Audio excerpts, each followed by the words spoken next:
당신이 생각하는 하나님은 어떻게 생겼나요? 하나님께서 천지를 창조하셨어요. 인간은 죄인이 되었고 우리들을 위해 아들 예수님을 보내셨죠. 예수님은 우리 죄를 위해 돌아가셨지만 부활하셨어요. 그 예수님을 잘 믿으면 돼요. 난 예수를 믿으니 거짓말해도 구원받을 거야. 성령님은 안 떠나. 죄를 지어도 하나님이 다 이끌어 주실 거야. 지금은 돈이 나도 중요해. 열심히 믿지 뭐. 주일 하루면 난 할 일 다 한 거야. 어떤 것도 죽기 전에 그럼 이제 회개기도 한 어떤 죄를 거잖아. 회개하면 용서가 돼? 될 거야. 그러니 거짓말뿐이야. 뭐야? 이건 괴물이잖아.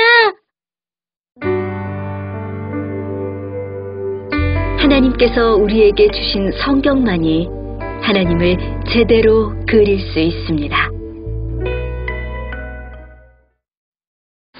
지난 주간에 어느 목사님 말씀을 듣고 생각을 많이 했습니다. 그 목사님이 군목으로 계실 때 최전방 지역에서 근무를 하셨는데 그 지역에 변변한 식당이 별로 없었답니다. 저녁에는 술집하고 낮에는 식당 그런 식당 하나 있어서 군목님들이 모임을 가져도 그 식당에서나 모일 수밖에 없었다는 거죠. 근데 그 식당의 종업원 중에 한 자매가 그렇게 군목님들이 모이면 가까이 다가오고 잘 섬겨주는 자매가 있었다고 그래요. 사정을 들어보니까 그 술집 종업원으로 빚 때문에 아주 묶여있는 자매인데 어릴 때 교회를 다녔다는 겁니다. 그래서 십자가 표시가 있는 목사님들이 오실 때 그렇게 특별한 마음으로 잘 섬겨주어서 목사님들도 마음이 너무 아프더랍니다. 그래서 목사님들이 의논하셔서 군목의 어려운 형편이지만 한 달씩 월급을 다 모아서 그 식당 주인에게 이 자매를 풀어주라고 그렇게 부탁을 하고 이야기가 잘 되어서 그 자매가 고향으로 돌아갈 수가 있게 됐다는 겁니다. 군목님들은 참 기뻤다고 그래요. 참 귀한 일을 했다. 그런데 6개월 뒤에 이 자매가 다시 돌아온 겁니다. 군목님들이 다 어이가 없어하고 또 너무너무 안타까워 했는데 이야기를 들어보니까 고향에 돌아가서 못 살겠더라는 거예요. 너무너무 가난하고 어려운 이 농촌 생활, 농사 지어야 되고 빨래해야 되고 밥해야 되고 이런 생활을 도무지 못 살겠더라는 거예요. 술집에서 지낼 때는 비록 떳떳지는 못해도 그래도 매일 목욕 가고 빨래 다 누가 해주고 밥 다 해주고 그렇게 살았는데 정말 고생만은 못하겠더라고 그러고 돌아왔다는 겁니다. 믿음의 힘이 이것밖에 안 되나? 죄와 또 그 저주 같은 삶에서 건져내는 복음의 능력이 이 정도밖에 안 되는 건가? 목사님들이 너무너무 안타까웠다는 겁니다. 여러분들은 환난도 이길 믿음을 가지고 계신가요? 예수님은 그런 분이십니다. 우리를 환경에 영향받는 자가 아니고 환경을 변화시키는 자로 세우시는 분이 예수님이십니다. 오늘 그 말씀의 능력을 함께 여러분과 같이 나누고 싶습니다. 저는 오늘 설교 준비하면서 그렇게 몇 번 있지 않았던 그런 애통한 눈물을 경험했었습니다. 오늘 말씀에 나오지만 사도 바울이 죽도록 돌에 맞습니다. 복음을 전하다가 그것도 자기가 예수님의 이름으로 기적을 행했던 그 루스드라에서 사람들이 자기를 신처럼 떠받들던 바로 그곳에서 그 사람들의 손에 돌에 맞아 죽도록 돌에 맞아 실제로 죽었다고 여기고 성 바깥에다가 내버릴 정도로 그렇게 비참한 고통을 당했던 이야기가 오늘 본문에 나옵니다. 말씀을 처음에 읽을 때는 그러지 않았는데 말씀을 묵상하다가 그렇게 마음이 격해지는 거예요. 돌에 맞았을 때 사도 바울의 심정을 조금이라도 느껴보려고 하다 보니 그냥 나도 모르게 그렇게 눈물이 나더라고. 돌 맞을 때 사도 바울은 어땠을까? 돌에 맞다가 정말 죽을 정도로 돌에 맞을 때 그 고통과 마음의 원통함과 애통함이 얼마나 컸을까? 그런 생각이 들더라고요. 사명자의 삶을 살다가 복음을 전한 것밖에 없는데 왜 이렇게 되나? 그때 사도 바울의 심정을 사도 바울이 고린도후서 1장 8절 9절에서 그 고백을 합니다. 힘이 지나도록 심한 고생을 받아 살 소망까지 끊어지고 우리 마음에 사형 선고 받은 줄 알았으니 그랬습니다. 죽는 줄 알았다는 거죠. 사도 바울은 그날 죽는 줄 알았다. 내가 이렇게 죽는구나. 그런데 참 이상한 것은 그날 그렇게 돌에 맞아서 죽을 정도가 되어서 버려졌는데 제자들이 달려와서 둘러섰을 때 사도 바울이 다시 일어났습니다. 그 정도로 돌에 맞았다면 얼마나 상했을까요, 몸이. 그런데 그 다음 날 전도를 하러 또 간 거예요. 더베라는 곳으로 250리길을 전도를 하러 또 간 거예요. 사도 바울이 정말 무엇에 사로잡혔나 봐요. 그렇게 죽도록 돌에 맞아서 그것도 전도하다가 그랬는데 다시 전도할 마음이 어찌 생기나 말입니다. 그것도 하룻밤 지나고 250리길 더베로 가서 어떻게 전도를 하나요? 그뿐만 아닙니다. 자기에게 돌 던져 죽이려고 했던 그 루스드라에 다시 돌아옵니다. 왜 돌아왔을까요? 자기가 돌 맞아서 죽어가는 것을 본 루스드라의 교인들이 믿음을 잃어버렸을까봐. 그럴 만도 하잖아요. 복음을 전해주는 그 전도자가 돌에 맞아서 죽어가네요. 그거 보고 예수 믿을 마음 생기지 않을 수도 있잖아요. 그래서 다시 루스드라에 와야 되었어요. 와서 예수 믿는 제자들 다 불러다가 믿음에 굳게 서 있으라고 권면하고, 그리고 하나님의 나라 들어갈 때 이렇게 고난 환난 당하는 일이 있을 것이다. 그 말로 그들을 격려했다는 겁니다. 이해가 잘 안 돼요. 실제로 그때 당시를 상상해보고 그리고 마음으로 그곳에 가보니까 도대체 사도 바울은 어떻게 그렇게 했나 싶어요. 제 마음에 스데반 집사 생각을 한 모양이구나, 이런 마음이 들더라고요. 실제로 사도 바울이 바로 스데반 집사를 돌에 쳐서 죽였던 그 일의 주동자고 장본인이었습니다. 예수님의 부활을 전하던 스데반 집사가 돌에 맞아 실제로 그는 죽었어요. 그 일을 누가 주동했지요? 사도 바울이 했어요. 그러니 돌에 맞을 때, 정말 죽도록 돌에 맞을 때, 그때 사도 바울은 스데반 집사 생각했을 것 같아요. 몸이 아파서도 울었지만 스데반 집사한테 너무 미안해서도 아마 울었으리라고 싶어요. 그리고 그가 다시 깨어났을 때 그는 몸이 아프다고 이렇게 누워있을 마음 갖지 못했을 것 같아요. 스데반 집사를 자기는 때려 죽였는데, 그리고 다시 일어나서 나 전도하러 가야 돼. 그 심정은 누가 이해하겠어요? 돌에 맞아도 하루도 누워있을 수 없었던 그 사도 바울의 심정, 스데반 집사 생각했었겠구나, 이런 생각이 들더라고요. 그런데 성령님께서 제 마음에 스데반 집사 생각만 해서 그런 건 아니다. 사도 바울의 심령 안에 정말 살아 역사하셨던 예수님 때문이었다고 하는 사실을 알게 하셨어요. 예수님이셨어요. 사도 바울의 심령 안에 예수님은 정말 살아계신 주님으로 역사하셨어요. 사도행전 13장에 보면 사도 바울이 이렇게 전도 여행을 떠날 때 그때 사도 바울의 생각도 아니었고 안디옥 교회 교인들의 생각도 아니었고 성령께서 안디옥 교회 교인들에게 직접 지시하셨어요. 바울과 바나바를 따로 세워서 그들을 선교사로 보내라. 그러니까 성령님이 하신 겁니다. 이 전도 여행은. 사도 바울의 생각이 아니었어요. 시작도 성령님이 하셨고, 그리고 사도 바울이 전도 여행하는 중에 정말 성령님께서 계속 같이 하셔서 말씀도 성령님이 전하게 하시고, 기사와 이적도 성령님이 역사하여 일으키시고, 이방인들도 성령님이 마음의 문을 열어서 그들을 주님께로 돌아오게 하시는 것을 사도 바울은 정말 놀랍게 경험했습니다. 여러분 27절에 보면 사도 바울이 안디옥 교회로 돌아와서 선교 보고를 합니다.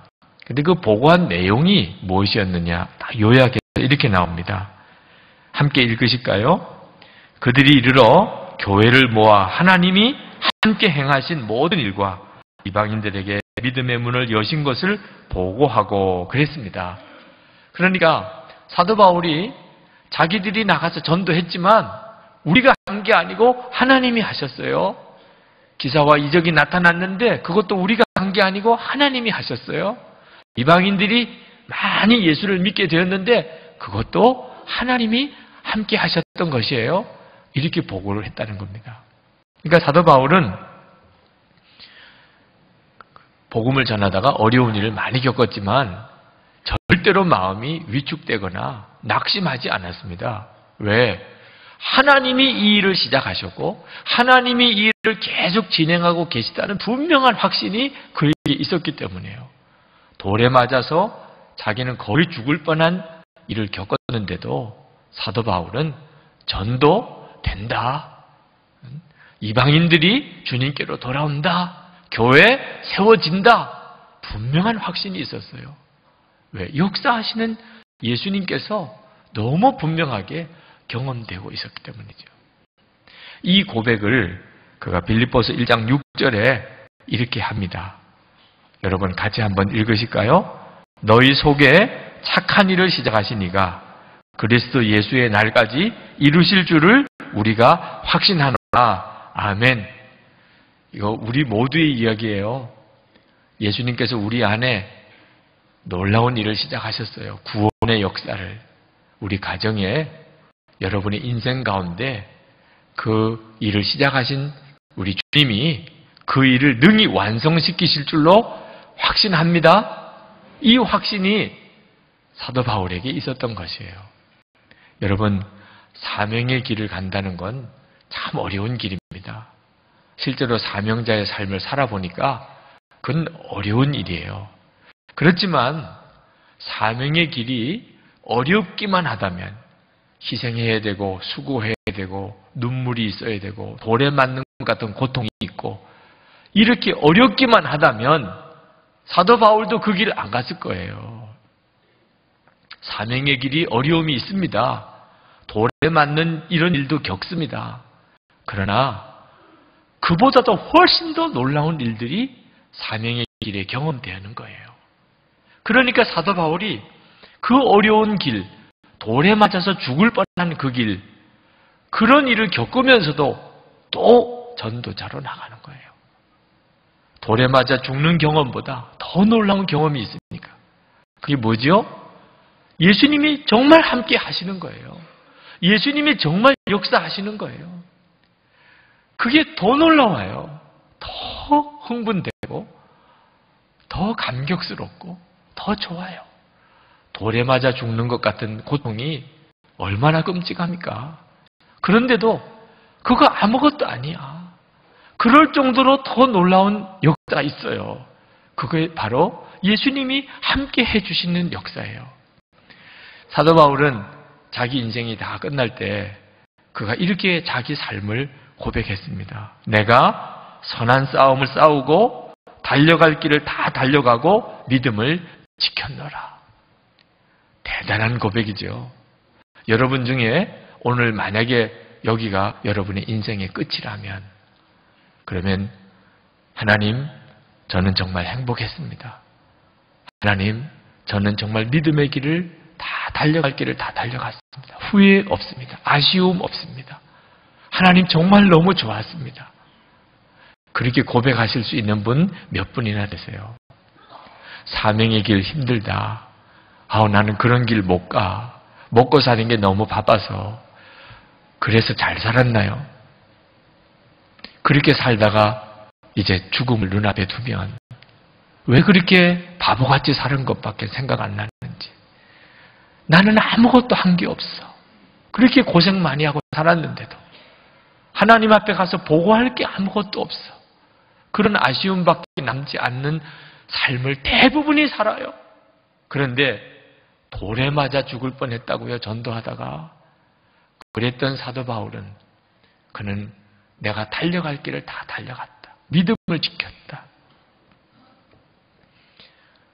여러분, 사명의 길이 고생만 있는 게 아닙니다. 겉으로 보기에는 다 고생만 하는 것 같은데 그 보이지 않은 성령님의 역사가 얼마나 놀라운지, 그래서 사명자들이 사명의 길을 가는 겁니다. 그렇다면 어떻게 사도 바울처럼 그렇게 역사하시는 예수님의 생생한 경험을 하면서 살 수 있을까? 우리 부러운 것이잖아요.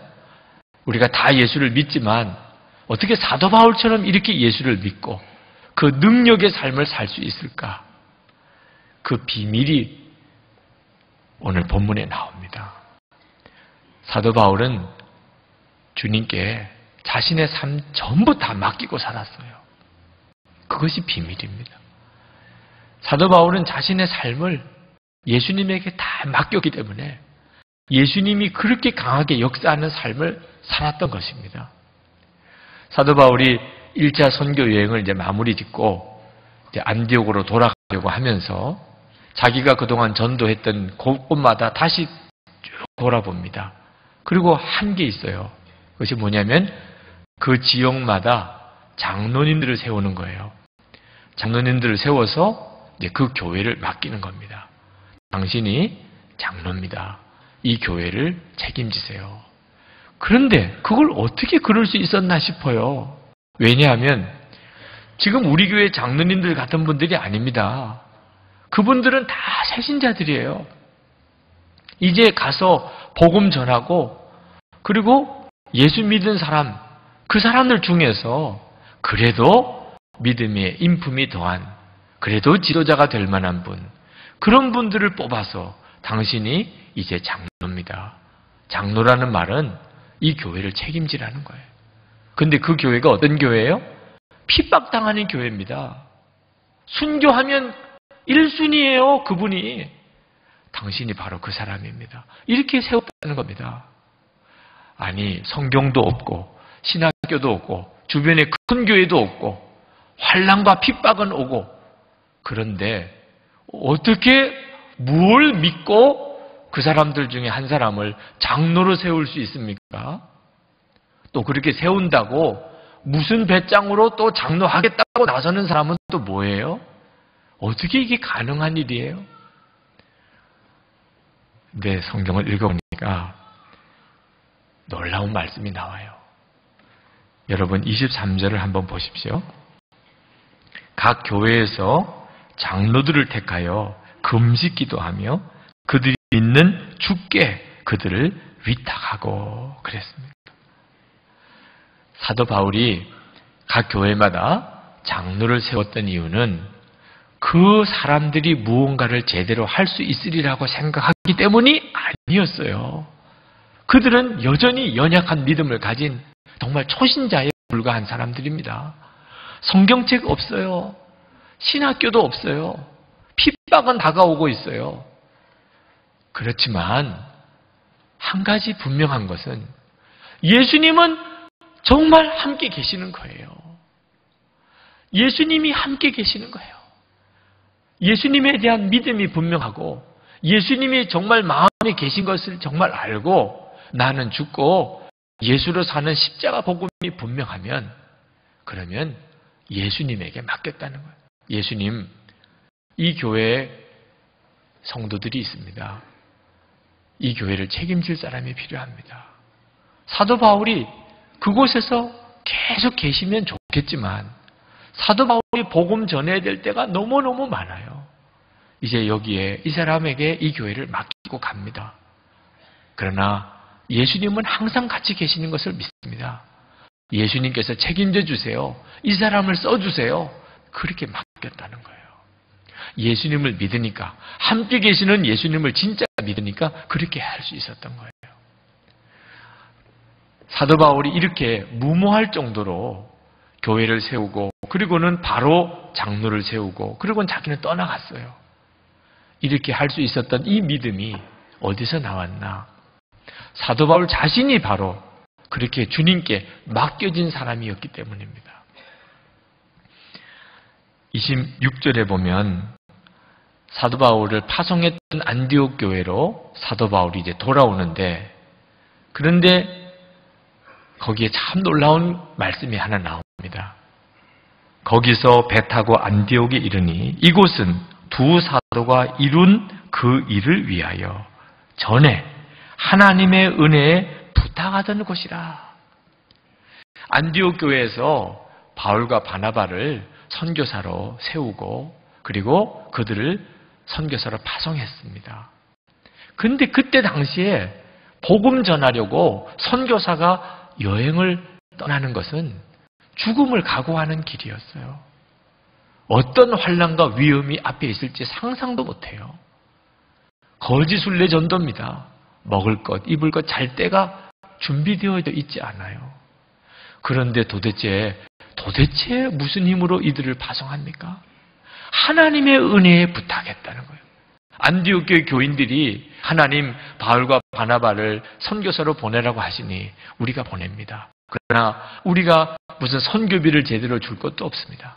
우리가 따라다니면서 보호할 수도 없습니다. 앞으로 이 두 사람이 이 소아시아 지역을 돌아다닐 때 어떤 어려움을 겪을지 상상할 수가 없습니다. 그렇지만 하나님은 함께 하실 걸 믿습니다. 하나님이 은혜로 지켜주세요. 예수님께서 이 두 사람 책임져 주세요. 그랬다는 거예요. 그렇게 기도하고 주님께 맡기고 보냈다는 겁니다. 그러니까 사도 바울은 그런 기도를 받고 떠났어요. 그런데 사도 바울이 복음을 전하다 보니까 진짜 예수님께서 함께 하시네요.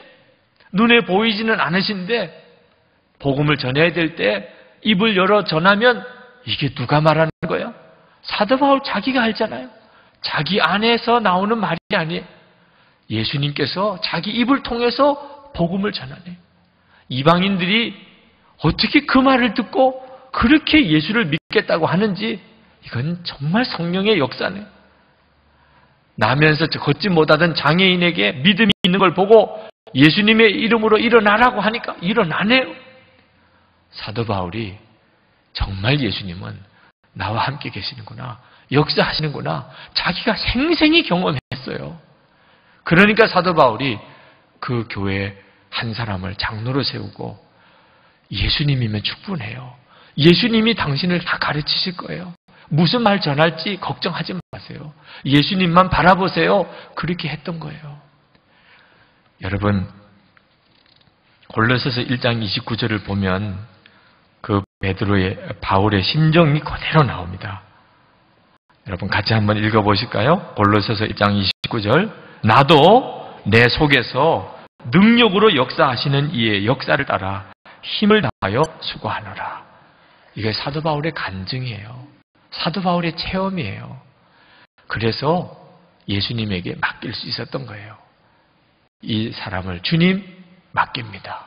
주님이 이 교회를 능히 이끌어가게 해 주옵소서. 사람은 연약해도 주님은 함께 계시니 걱정할 게 없었다 그 말이죠.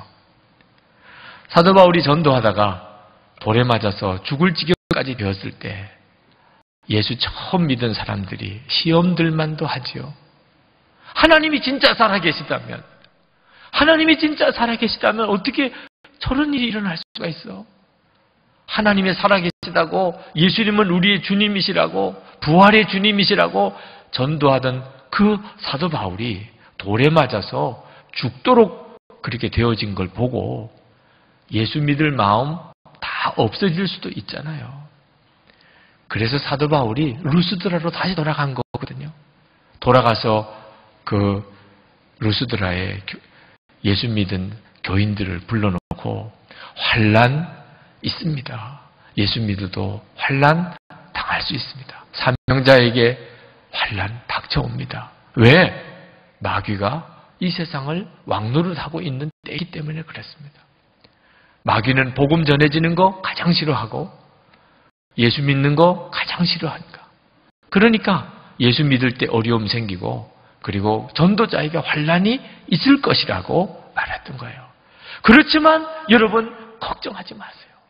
환난이 있지만 우리와 함께 계시는 예수님은 환난보다 더 크시단 말이에요. 예수님은 환난보다 더 크시단 말이에요. 환난이 오는 거 걱정하지 마세요.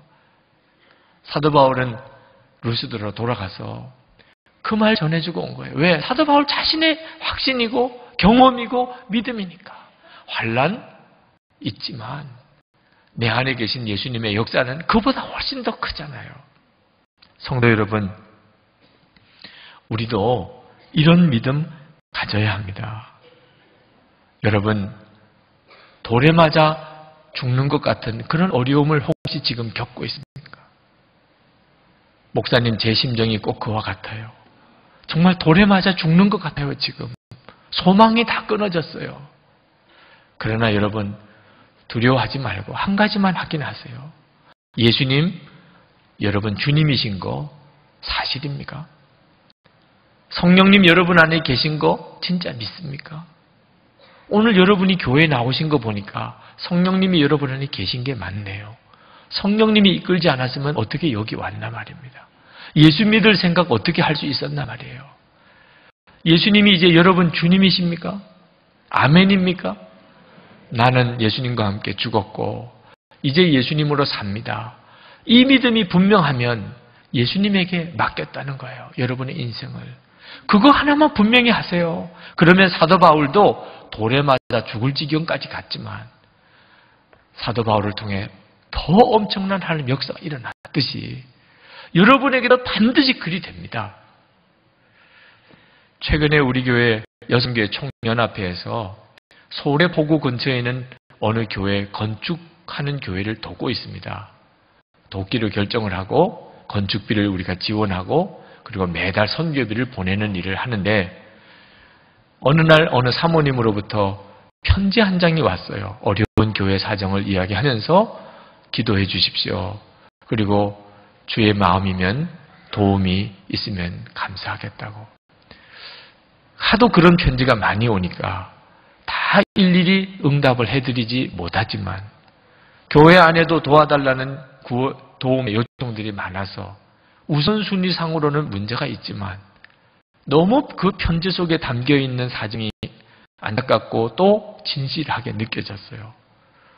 도울 수 있으면 좋겠다는 생각이 들지만 교회 여건이 선뜻 허락해 주지 않았어요. 편지만 펼쳤다가 접었다가 펼쳤다가 접었다가 그러느라고 시간이 한 달 정도 지나가는데 도무지 마음이 자꾸 하나님의 강권함이 있어서 여선교회 우리 연합 회장님에게 그 편지를 드리고 사모님이 보낸 편지기도 하니 한번 여선교회에서 가보셔서 어떤 사정이신지 알아보고 오실 수 없겠습니까? 그러더니 다녀오시겠다고. 그리고 다녀오셨어요. 갔다 오시고는 그 교회 형편을 보고 감동을 받으시고 오셨어요. 그 교회 목사님이나 교인들의 진실함과 주님을 향한 사모함이 꼭 도와드리고 싶은 마음이 든다는 거죠. 그러시면 여선교회에서 한번 도와보시라고. 그래서 이제 그 교회 건축비 어려운 문제를 우리가 좀 도와드리고 매월 선교비를 보내는데 지난 목요일에 그 목사님과 사모님이 오셨어요. 감사하다고. 꼭 오실 필요는 없었는데 그래도 이런 도움을 주셨는데 감사하다고 오셨어요. 처음 뵀습니다. 그런데 간증을 듣는데 은혜가 되는 게 있었어요. 예배당 건축을 믿음으로 시작은 했지만 도무지 절망스러운 형편이었다고 그럽니다. 사방에 도움 요청을 해도 결론은 아무도 도와주는 데가 없었대요. 이렇게 끝나는 건가? 마지막으로 하나님께 40일 전교인 작정 기도를 들어갔답니다. 40일 기도하는데 그렇게 눈물이 나더래요, 목사님이. 엘리야가 로뎀나무 밑에서 하나님 이제 나 죽여주세요. 그 심정이 그대로 자기 심정이더래. 하나님 그냥 이렇게 끝나는 겁니까? 그러면서 하나님 그 엘리야에게도 하나님께서 까마귀를 통해 떡과 물을 공급하시면서 하나님이 함께하고 계신 사인을 주셨지 않습니까? 하나님 건축비 다 해결 안 해주셔도 좋은데 사인만이라도 주세요. 내가 너를 안다. 내가 너의 기도를 듣고 있다. 하나님께서 우리를 붙잡고 계시다는 거 하나만 확인해 주세요. 그러면 끝까지 가겠습니다. 40일 끝날 때까지 아무런 사인도 없더라는 거예요. 그런데 40일 기도가 딱 끝났는데 우리 여선교회 총회장님하고 임원들이 수박하고 떡을 사가지고 간 거잖아요. 떡하고 물입니까? 하나님 까마귀가 떡하고 물을 공급했던 그 사인이라도 좀 달라고 그랬더니 진짜 떡하고 물이 왔다는 거예요. 선교비를 보내준 것도 너무 감사하고 건축비를 도와준 것도 너무 감사하지만 진짜 감사한 거, 꼭 그 말씀 드리고 싶은 거, 그날 여선교회 임원들이 떡하고 수박 가지고 와주신 거, 사인이 왔다는 거예요. 하나님은 우리의 기도를 정확히 들으시고 계시고 우리 형편을 너무 잘 알고 계시다. 그거 하나로 충분했다는 거예요. 그러면 끝까지 가는 거죠. 주님이 아시면 된 거죠. 성도 여러분, 여러분이 지금 어떤 처지 형편 속에 있어도 열쇠는 말입니다. 여러분이 여러분의 모든 것을 주님께 다 맡기는 데 있는 거예요. 주님께 다 맡기는데 나는 죽고 이제 예수님으로 삽니다. 여러분이 정말 그 믿음 가지시면 반드시 주님이 역사하신다니까. YM 예수전도단이라고 그러죠. 세계에서 가장 강력한 선교단체입니다. 이 YM의 창설자가 로렌 커닝햄 목사님이에요. 이 목사님이 하나님으로부터 전 세계의 젊은이들을 세계 곳곳에 선교사로 보내라. 그런 비전을 얻었습니다. 그때 당시만 해도 그런 선교단체가 없었어요. 그런데 하나님이 그런 비전을 자기에게 주시는데 젊은 선교 청년들이 전 세계로 복음을 전하러 가는 환상을 보았습니다. 그런데 그 선교단체를 만들려고 하다 보니까 속해 있는 교단에서 반대를 하는 겁니다. 우리 교단 일도 지금 많은데 무슨 소리냐. 당신이 정말 그런 초교파 선교단체를 섬기려면 우리 교단 목사직을 포기해야 됩니다. 포기하겠다고 그랬어요. 하나님이 주신 비전이 더 중요하니까 목사직 포기하겠다. 친척이 수백만 달러를 제공하겠다고 하면서 사업해보라. 쓸데없는 그런 일 하지 말고 사업해보라. 내가 다 자본을 대주겠다. 하나님의 비전이 너무 분명해서 그것도 다 포기했어요. 교단 본부에 가서 목사직 다 반납하고 그리고 이제 집으로 돌아오는데 고속도로에서 큰 교통사고가 났습니다. 차가 고속도로 언덕 밑으로 굴러 넘어지고 차에서 사모님하고 이 목사님이 튕겨 나왔어요. 기절을 하고 깨어보니까 온몸은 피투성이가 되어 있는데 아내는 저 멀리 튕겨 나가 있습니다. 아내가 걱정이 되는 거예요. 살았나 죽었나. 기어가지고 아내 옆으로 가봤습니다. 죽어 있어요. 머리가 다 으개지고 숨이 다 멎었어요. 정말 눈물밖에 안 나더래요. 하나님, 목사직도 다 포기하고 사업하자고 하는 것도 다 포기하고 이제는 아내마저도 다 데려갑니까? 그때 하나님의 음성이 너무나 또렷하게 들려오더랍니다. 로렌, 지금도 너는 나에게 순종하겠느냐? 너는 아직도 나를 신뢰하느냐? 하나님의 음성이 다 가슴에 들려오더래요. 숨이 멎어지는 것 같으더래요. 생각해 보았습니다. 아무것도 남아있는 게 없어요. 남은 게 있다면 자기 목숨 하나 남은 거. 하나님께 그때 무슨 힘으로 그런 고백을 드렸는지 하나님, 저 남은 거 이제 목숨 하나 남았습니다. 하나님께서 지금 내 목숨도 내놓으라고 하면 내놓겠습니다. 제가 의지할 분은 주님밖에 없고 그리고 주님께 다 드립니다. 그런 고백을 온몸이 다 피투성이가 된 그 자리에서 죽은 아내 앞에서 했다는 거예요. 그랬더니 하나님께서 조금 있다가 또 말씀을 주시기를 내 아내 달린을 위해 기도하라. 그리고는 더 이상 말씀이 없으셔도요. 죽어 있는 아내를 위해서 무슨 기도를 해요? 도대체 무슨 기도를 해야 돼요? 죽은 아내를 위해서. 근데 하나님은 기도하라는 거예요. 입을 열었습니다. 하나님 달린을. 근데 자기도 모르게 살려주세요, 하나님. 하나님이 달린을 살려주십시오. 그런 기도를 했다는 거예요.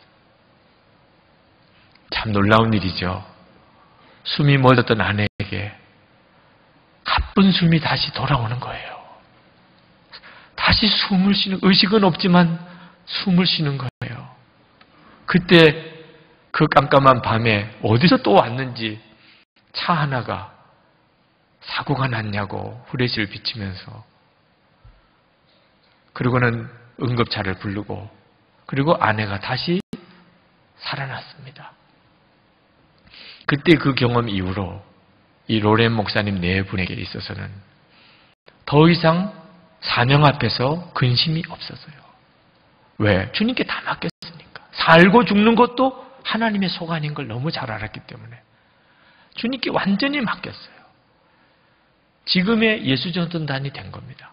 주님께 완전히 맡기고 나가니까. 주님만 믿고 사도 바울처럼 내 안에 역사하시는 그 예수님만 정말 믿고 나가니까 지금의 예수전도단이 된 거예요. 성도 여러분, 기도를 할 때 힘들고 어려우면 살려주세요, 도와주세요 이런 기도가 나오지만 그건 아직까지 맡기는 기도가 아닙니다. 살려주세요, 도와주세요라고 하는 기도는 여전히 나 중심이에요. 하나님이 나 따라오시는 하나님은 아니거든요. 내가 하나님을 따라가는 거지요. 하나님께 완전히 맡겼단 말은 하나님이 앞장서시고 나는 따라가는 거예요. 제가 설교하기 전에 하나님께 드리는 기도가 하나님 오늘 설교에 역사해 주세요. 하나님 오늘 설교에 주님 도와주세요. 그런 기도를 드렸었어요. 하나님이 그 기도를 기뻐하지 않으시는 것을 나중에서야 알았습니다. 하나님이 나 도와주는 일이 아니거든요, 설교가. 설교가 제 일이고 하나님이 나를 도와주실 일이 아니라고요. 설교는 하나님의 일이시죠. 하나님의 일이세요. 하나님의 말씀을 전하는 거니까. 저를 도와주실 이유가 없었어요. 그 다음부터 기도가 바뀌었어요. 하나님, 오늘 주님의 말씀이 있는 그대로 증거되기 원합니다. 주님 저를 쓰십시오. 제가 미련하고 둔하지만 깨닫게 해주셔서 주님의 마음 알게 하시고 더도 말고 덜도 말고 주님의 마음만 전하게 해주십시오. 기도가 바뀌어버렸어요. 하나님이 나 도와주실 일이 아니죠. 주님의 일을 제가 어떻게 해서든지 순종해서 가는 거지요. 제 사랑하는 친구 목사님, 김상현 목사님, 목회를 참 잘하시는데 그 목사님이 개척교회 할 때 이야기를 지금도 저도 잊지 않아요. 왜? 가까이서 봤으니까. 너무너무 어려운 게 개척교회잖아요.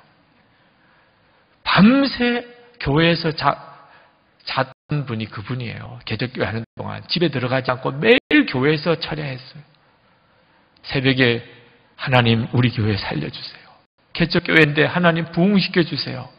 그렇게 막 몸부림치며 기도할 때 주신 응답이 뭔지 아십니까? 이 교회 부흥, 너가 더 원하냐 내가 더 원하냐. 하나님이 보실 때 너무 안타까운 거예요. 너 왜 어떻게 기도를 그렇게 하냐. 이 교회 부흥되는 게 너가 원하는 거냐 내가 원하는 거냐. 하나님이 더 원하시겠죠. 그 말을 하고 난 다음에 그냥 믿음이 달라졌어요. 아, 교회 부흥시켜달라고 기도할 이유가 없구나. 그건 하나님이 더 원하시는 거예요. 그러나 이 교회는 부흥되게 돼 있어요. 하나님이 원하시니까 그 다음부터는 그건 소원이 아니고 믿음이 됐다는 거예요. 하나님이 이 교회 부흥시키는 건 당연한 일이에요. 그 다음부터는 하나님 뭐 할까요 제가? 하나님이 이 교회 부흥시키려고 하시는데 도대체 나는 뭐 하는 거예요? 나는 뭐 하면 되지요? 그리고 그대로 갔던 거예요. 엄청나게 하나님께서 그 교회를 부흥시키셨어요. 오늘도 사랑하는 성도 여러분, 하나님은 여러분 안에 계셔서 여러분의 인생을 여러분보다 더 사랑하세요. 정동섭 교수님 사모님, 이영애 사모님, 그분 둘째 아들 간증을 하시더라고. 지금부터 오래전 80년대, 70년대 이 아이가 목사 아들인데 뒤에 꽁지 머리를 하고 교회를 나오는 겁니다. 그때 당시는 이건 난리도 아니죠. 어떻게 목사들이 꽁지 머리라고 머리를 다 기르고 나타나네. 사람들도 수근수근거리지만 이게 자식은 부모가 아무리 간절해도 그 애탄다고 해결될 문제가 아닌 것을 깨닫고 주님께 맡겨야 되겠구나. 그래서 너 그 머리 하고 싶으면 해라. 그러면서 속으로는 주님께 맡깁니다. 이 아이가 스스로가 마음이 바뀌지 않으면 야단쳐서 안 되는 일이고 주님 책임져 주세요. 근데 크리스마스 행사를 하는데 성극을 부활절 행사를 하는데 성극을 하는데 예수님 역할을 맡아야 될 사람을 찾는데 머리가 긴 게 꼭 적합하다고 예수님 역할을 맡겼네요. 예수님 역할을 맡았는데 십자가 달리는 역할을 연습을 20번도 더 했다는 거. 20번도. 20번도 더 십자가에 이렇게 달리는 역할을 예수님 역할을 맡았으니 근데 이 아이가 한 번 하고 두 번 하다가 점점 마음이 이상해지더래요. 마지막에는 금식을 하더래요. 금식. 연극 연습하다가 십자가에 달려서 예수님 역할을 하는데 그렇게 울더라는 거예요. 그리고 그 연극 끝나고 완전히 사람이 바뀌어버렸어요. 군대 갔다 오고 다시는 그렇게 머리 기르지도 않고 요즘에는 머리 길러도 멋이지요. 네. 여러분 오늘 이 시간에 주님이 저의 마음에 주셨던 감동이 있어요. 여러분 중에 사도 바울처럼 돌에 맞아 죽어가는 것 같은 심정인 사람이 오늘 완전히 주님께 맡김으로 살아나는 것에 대한 말씀을 주셨어요. 틀림없이 오늘 이 시간에 그런 분이 있으실 거예요. 이제 우리 기도하실 때 여러분 주님 더 이상 제가 방황하고 두려워하지 않겠습니다. 예수님께 다 맡깁니다. 진짜. 그 핍박당하는 교회 장로로 뽑힌 사람들은 어떻겠어요? 얼마나 두렵고 힘들겠어요. 그래도 예수님께 맡기고 그들은 감당했어요. 두려운 사명 앞에 걱정하지 마세요. 예수님이 하실 겁니다. 맡기면 주님이 역사하십니다. 통성으로 우리 기도하겠습니다. 은혜와 사랑에 충만하신 아버지, 긍휼과 은혜로 더해 주시는 하나님, 축복해 주소서, 역사해 주소서. 오늘도 주님이 친히 하시옵소서. 사모함에 갈망하는 성도들을 주님이 친히 붙들어 주시옵소서. 은혜로우신 나의 아버지, 역사하시는 나의 하나님, 붙들어 주시옵소서. 놀라우신 아버지, 들어주셔서 살려주셔서 건져주셔서 주님의 은혜에 놀라운 하나님의 은혜의 간증자로 세워주소서. 아버지, 놀라우신 나의 하나님 들어주소서. 아버지, 기름 부어주소서. 하나님 축복해 주소서. 주여, 나의 주여, 말씀을 더하여 주시고 성령의 역사를 더하시고 주님 기름 부어주소서. 놀라우신 아버지, 기름 부어주소서. 주님 축복해 주소서. 은혜를 더하여 주소서. 나의 주님, 나의 하나님 감사. 나의 하나님, 나의 주님 감사. 역사하시는 나의 하나님 감사. 놀라우신 나의 하나님 감사. 주관하시는 하나님 감사. 역사하신 하나님 감사. 붙들어주신 하나님 감사. 주여 보소서. 하나님 인자하여 주소서. 하나님 주관해 주소서. 내려오신 주님,